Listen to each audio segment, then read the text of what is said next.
the consumer is going through so much more than the uncomfortable conversations that we're having that we can handle at a way higher capacity than these consumers can. So really, if you're going to be in this business, trust is really at the forefront of where you need to be guiding and directing. And it's just buck up. Like you got to step up to the plate for sure.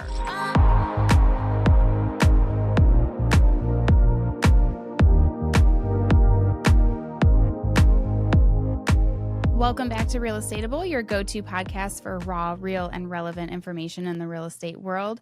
Today, we are going to talk about why your clients or vendors don't trust you and how to fix it. Or why you don't trust them. Mm.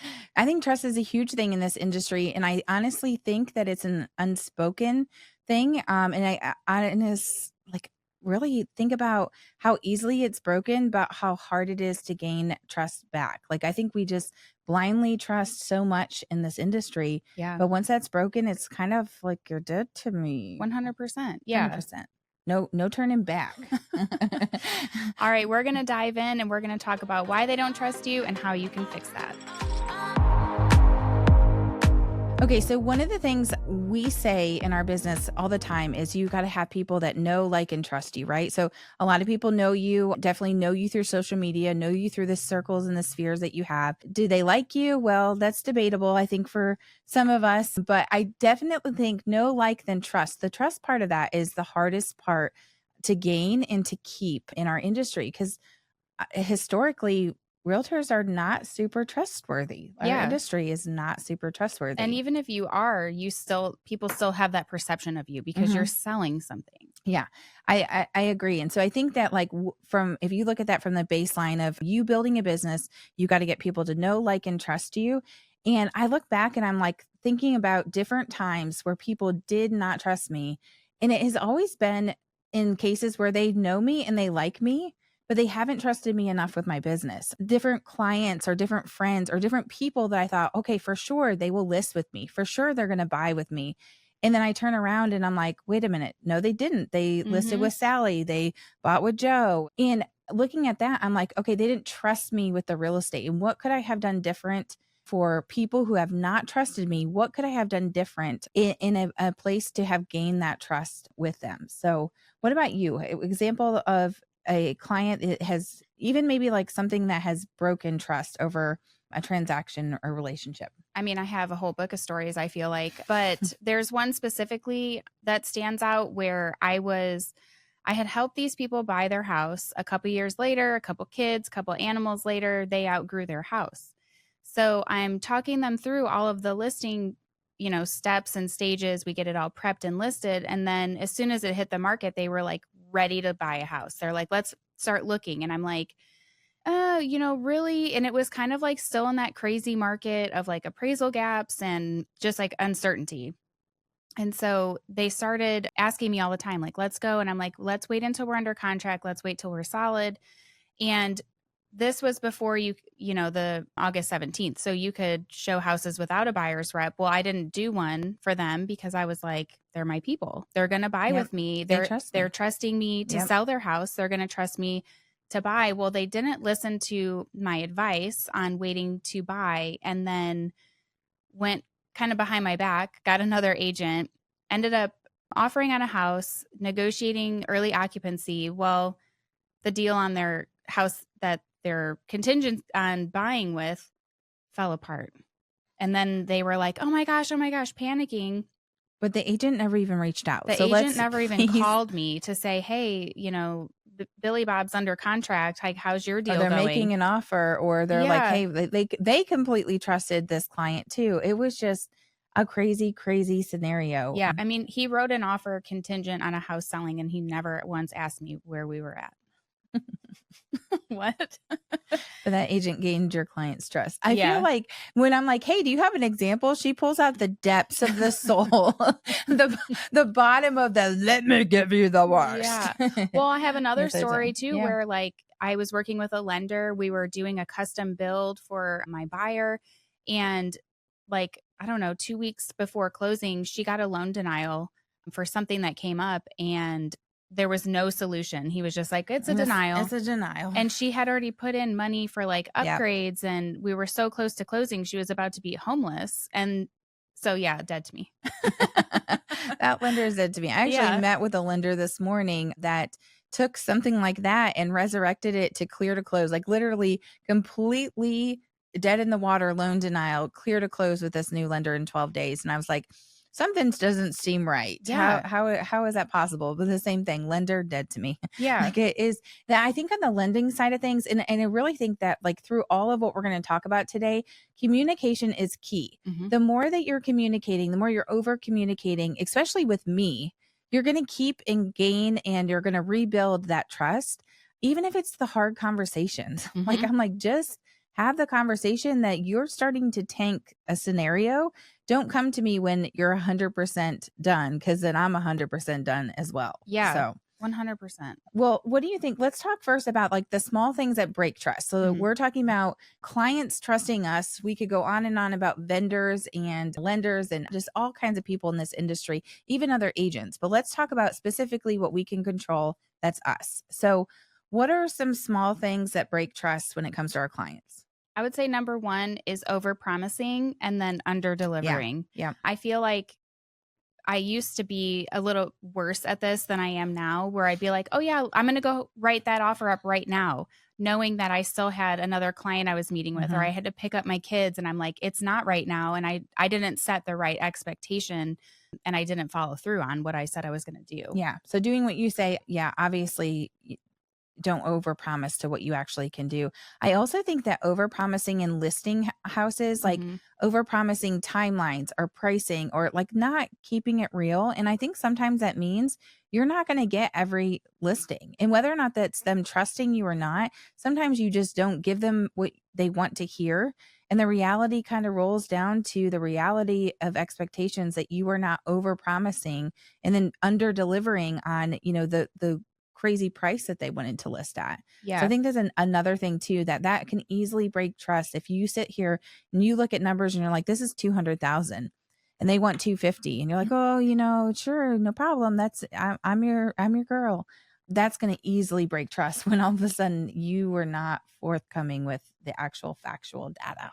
Well, also too, when you're talking about the trust thing, if say that $200,000 house you listed for 250, it never sells, and you can't complete the sale. Well, now they're going to be like, she couldn't sell my house, and now that's a bad review going around out by word of mouth. I Yeah. feel like when people have a bad experience, they're more willing to share that than a great one sometimes.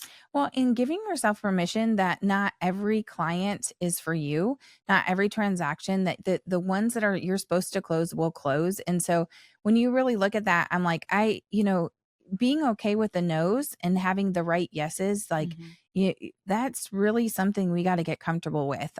If not already, which hello, coming out of the COVID market, we comfortable with it. Yeah, for sure. For I have sure. a easier time now saying no than Hmm. before, where I'm like, I know this is not going to be Yeah. successful. I know that this is not going to end well, or like maybe we're just not a right fit. And that's okay. And I know, like, especially at the beginning of your business, you want to say yes to everyone and Yeah. everything and every transaction. But sometimes, like, for your mental health and the capacity that you have, like, it's okay to say no. Yeah, I think so.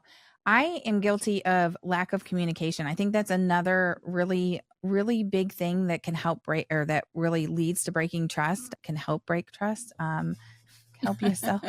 But I will I'm bad at closing circles on communication, which really is kind of like the first thing, like following through or over promising. But lack of communication, I do a lot of communicating inside myself Yes. and not with the other person across the table, across the phone. Mhm.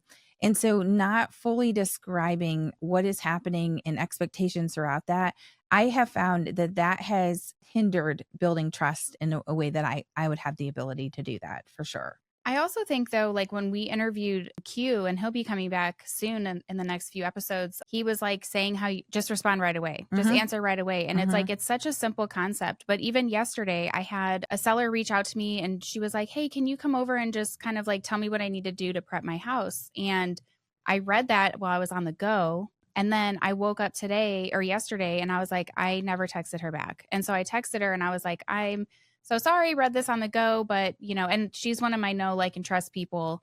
So it was okay. But I'm like, if that was somebody who was like Yeah. reached out to me from like a Facebook or something, like I would have lost that because people want that instant gratification, instant response. Well, and I also think about thinking through on when you are losing, like when is the lack of communication happening? So stuff like that. I've been trying really hard that if I don't instantly create, communication back or a response or reaction, etc., I've been moving that text message back to unread Yes. and trying to check through at the end of the day what I have and haven't read, what I haven't had. And the same thing with emails. If I'm like, this is not something that can like go to die in my email, Mm-hmm. I mark it back unread because I'm like, that's my to do as far as that goes. I also feel like we have talked about this till we're blue in the face. Time blocking the communication, time blocking the follow up. It almost is like a sure bet that if you're time blocking in the morning, in the evening, before you wrap up your day, putting stuff into your CRM, really closing out your Mm-hmm. day, that's a no lose scenario. Definitely preaching to the choir because we're getting way better at this in 2025, holding ourselves super accountable for that.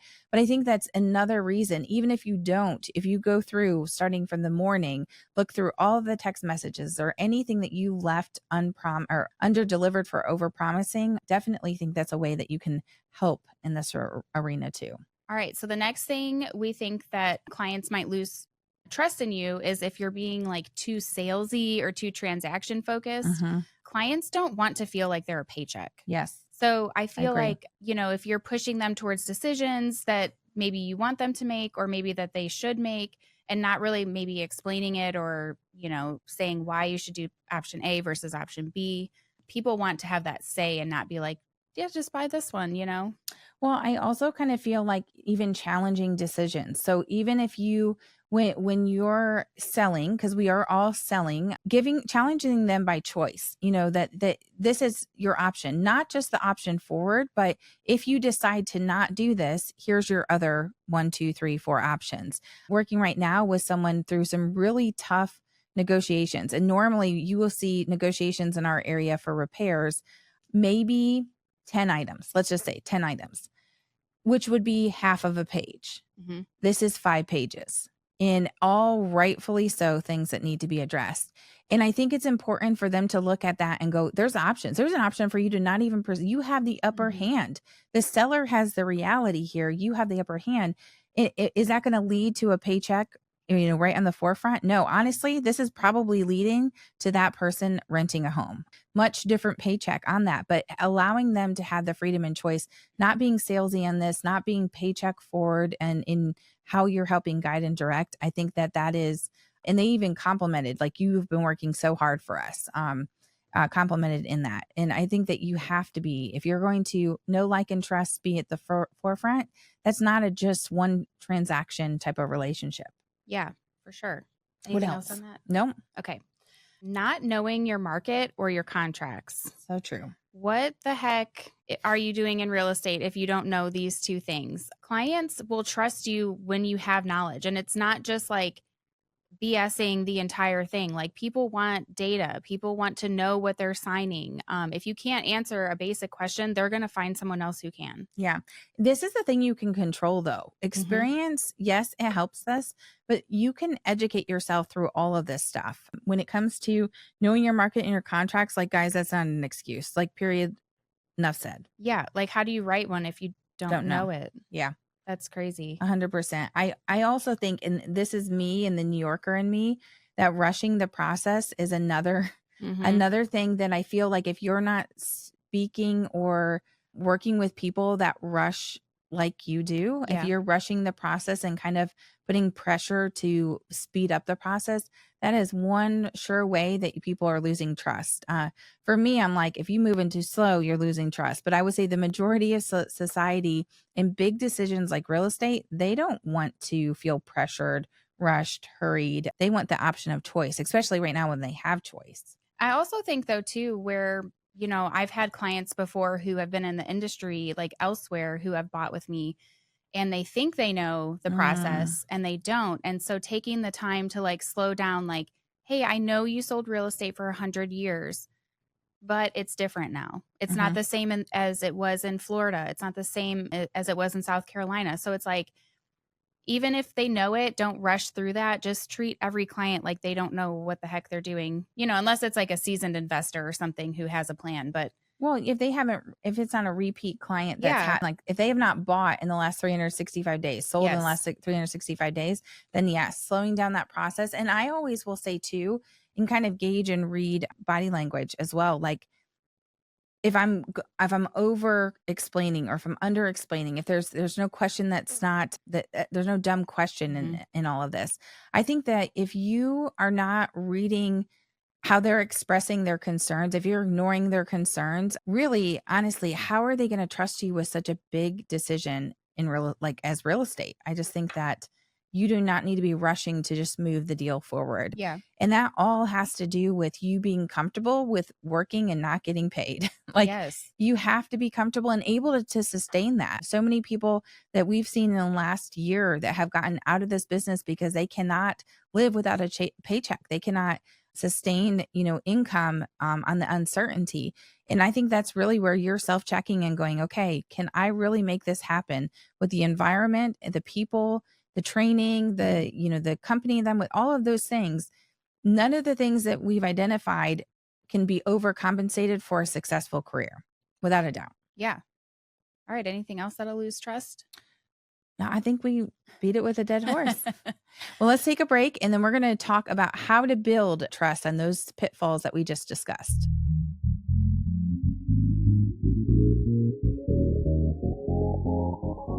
Are you looking for ways to become more efficient and save time in your day as a real estate agent?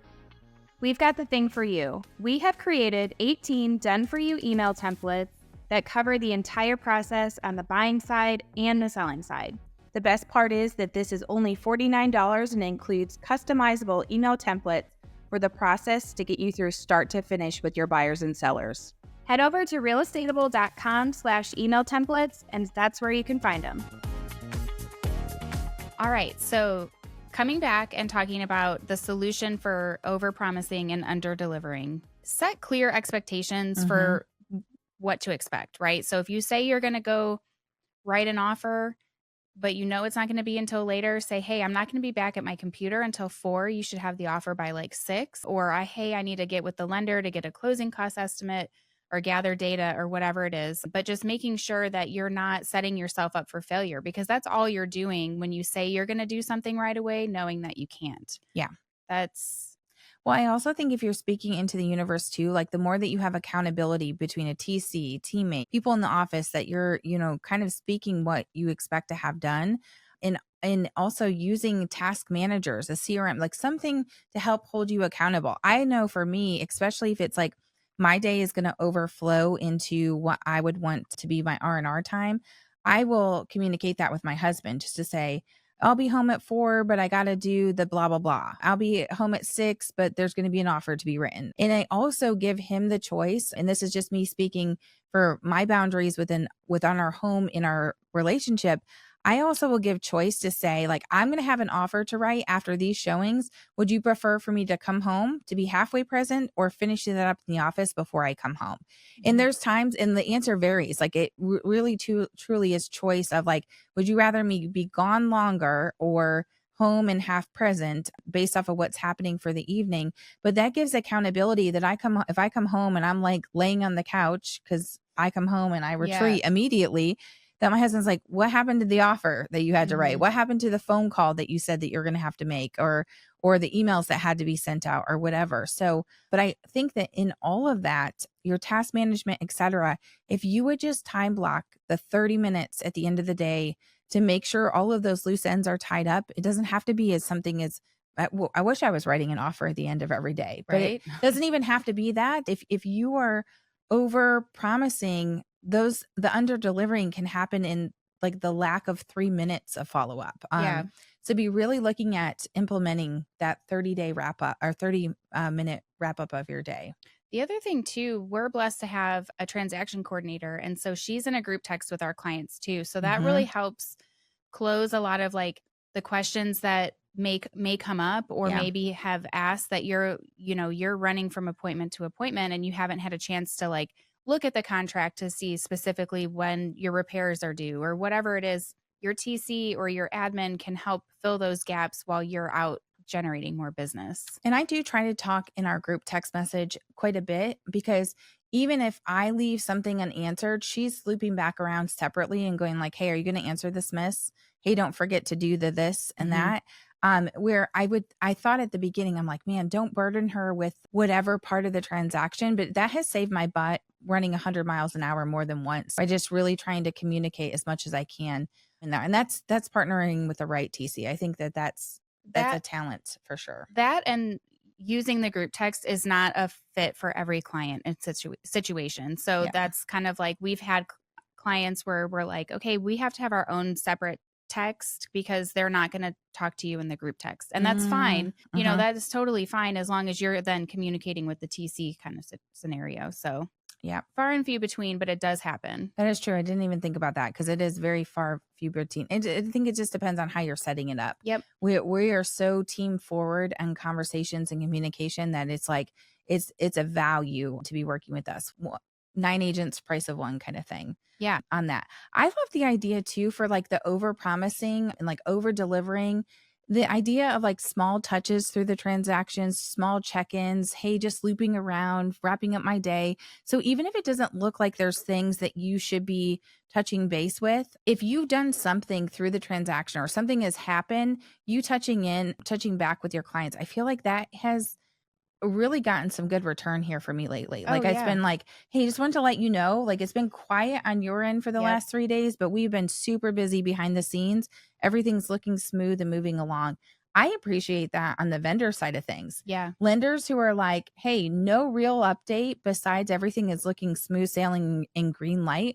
Like think about that as a consumer when they're sitting here going, I'm buying a house, but I've not heard from anyone for 4 days. Really don't let the process pass by without a couple of days of you just checking in. The small touches make a big difference. Even if you ask like, hey, nothing's been going on, the lender's working on the underwriting. Are there any questions I can answer for you right now? Because sometimes people won't be as apt to ask the question if they're not prompted to do so. Or like, oh, hey, I was thinking about this earlier. Yep. Blah, blah, blah. Didn't want to bother you. Didn't want to bother you. Yeah, exactly. Yeah. So I agree. I think that all of those things, like that's the small stuff that you think is little to a lot of clients, is really going to make all the difference in really keeping the trust and moving them along. Like the example that you brought up in the beginning of like, hey, hold on, hey, wait, hey, the more that you're like talking about like when this is going to happen, when we're going to look, hey, this is a great option when we're in a place to be looking at houses.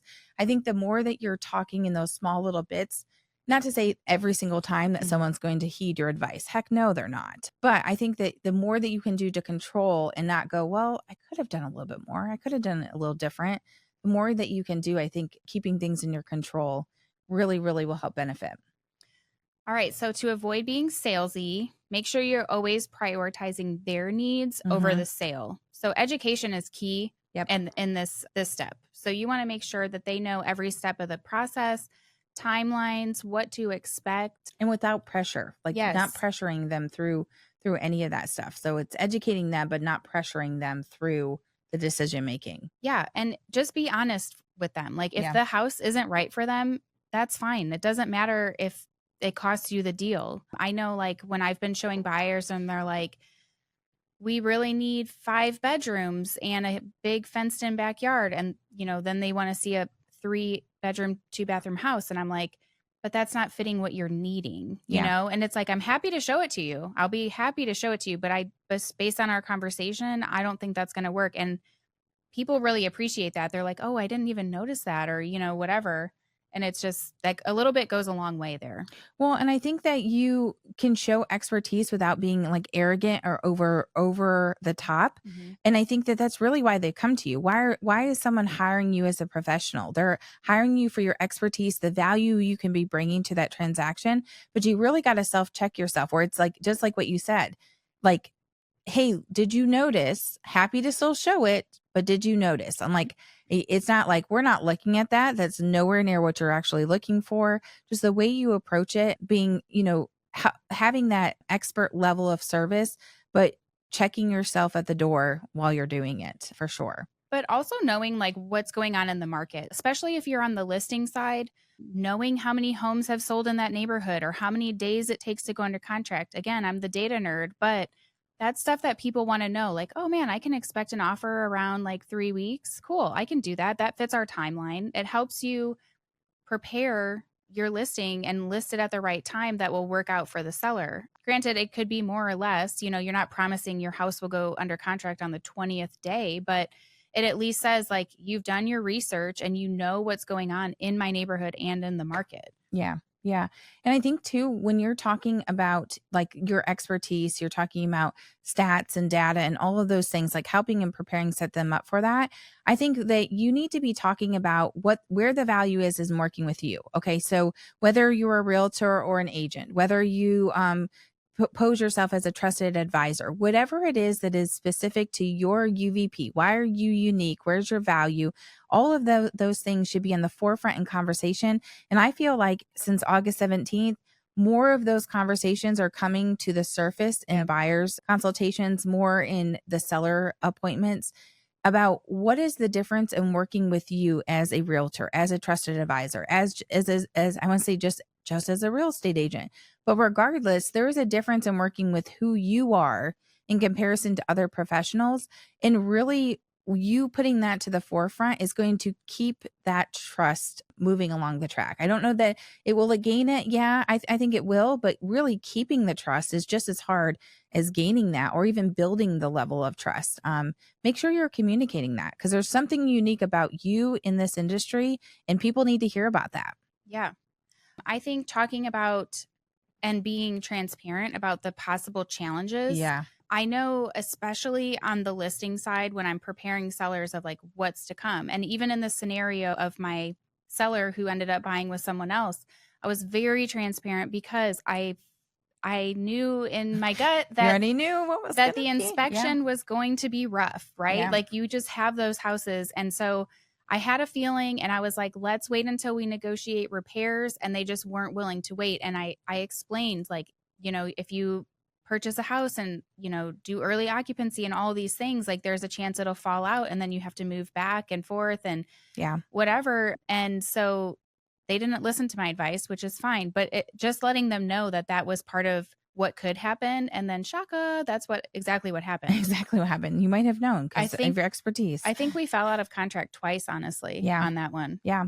Well, and I think that too, there's an art in you delivering bad news, like with honesty and with solutions. I really try if I'm delivering really terrible end of the world, end of transaction, end of the good path that we're on, try to have a solution. I'm working right now with a listing and I'm just like, where is the path of least resistance to the light at the end of the tunnel? And I'm having to get really creative, but I think about the consumer side of things. If I was just delivering that bad news without the glimmer of light at the end of the tunnel, I mean, they came to me because there was no light at the end of the tunnel. So me continuously having my eye on that, and I'm having to deliver not great news after not great news after not great. Like this is probably top 10 in almost 20 years of real estate for transactions that have not been great news. But I think that if I'm being very honest, very transparent, over communicating, they trust me that the only way that they're going to get to that light at the end of the tunnel is by following the steps by step that Tiffany's preparing them for. Don't know what that looks like right now, but we're gonna find out. Yeah. I think you're like spot on with, saying the problem, but having a solution, or at least, hey, this is the problem, but I've already called the lender. I've already called the inspector and I'm working on a solution for you. I don't have it right now, but maybe tomorrow. Make sure you set that expectation of when you're going to have an answer and then deliver that then. Yeah. For sure. And that can be uncomfortable, but I do think that when you are the professional in this, as much as you are uncomfortable, the consumer is going through so much more than the uncomfortable conversations that we're having that we can handle at a way higher capacity than these consumers can. So really, if you're going to be in this business, trust is really at the forefront of where you need to be guiding and directing. And it's just buck up. Like you got to step up to the plate for sure. I think that we just spent the last 20, 30 minutes talking through a lot of really great practical tips and tricks. What would you say your biggest takeaway is, though? Small things can break trust, but small actions can also build it. So you may have missed a text or whatever, but I feel like taking the small steps, like, okay, I really need to focus on communicating. They really like phone calls versus text. I think that there's little ways and things that you can do to build that trust back without going off the rails. Yeah, well, and I think that you guys really need to be auditing your own behavior. Like, what are some habits that might actually be causing mistrust or harm through the process with your relationships? Really looking at self-reflecting and going, okay, if I was on the consumer side of things, how would this be portrayed? Like, Yeah. how would this be received? And I don't believe that's any of our intentions, but I do think that we run so fast and so loose through this process, and we look at this as the rotational, where the consumer is looking at it as this one huge big deal of a transaction. And we really need to audit ourselves and go, okay, where are we losing the trust, and where do we have the opportunity to build trust? And really, it's all within our own actions, honestly. Yeah. We would love to know if there has been a time that a client has lost trust in you. Make sure you comment on our YouTube or on our social. Send us a DM. We would love to hear your stories. If you found that this episode was helpful for you, share it with a colleague, and we will see you next time on Real Estateable.